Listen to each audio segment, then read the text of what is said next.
Hello and welcome to Learning Curve. I'm here in the UK, and with me today is one of my co-hosts, Penny, from our studio in New York. Today our programme is on commuting. How do you get to work? What's your commute like? Do you walk, cycle, or do you drive? Today we look at how people commute all around the world.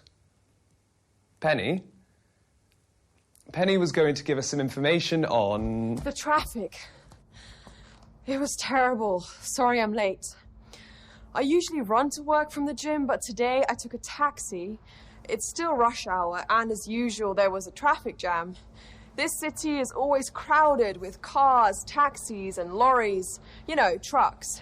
We're running out of space. Right. Commuting. Maybe some people who don't drive to work don't mind it. How do people commute in big cities in different countries?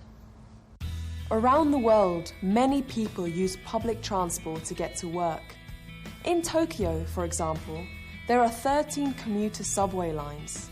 These underground trains take people back and forth to work very quickly.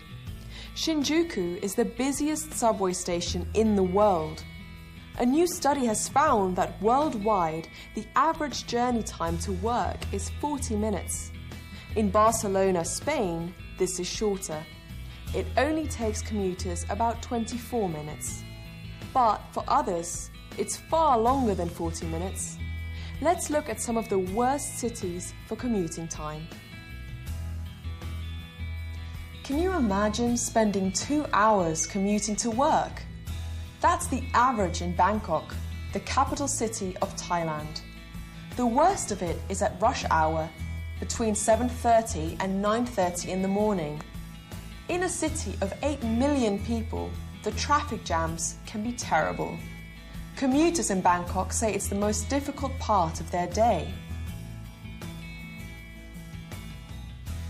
Why are those people wearing white gloves? Well, that's because it's their job to push people from the platform onto the trains. Pushers wear white gloves to show respect for commuters, but also that they care for their appearance. Tokyo's train system carries 40 million passengers a day. If they didn't have pushers at rush hour, those doors would never close.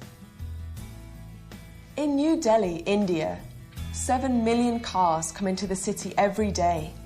It is very difficult to find a place to park. Often, people argue over spaces at car parks.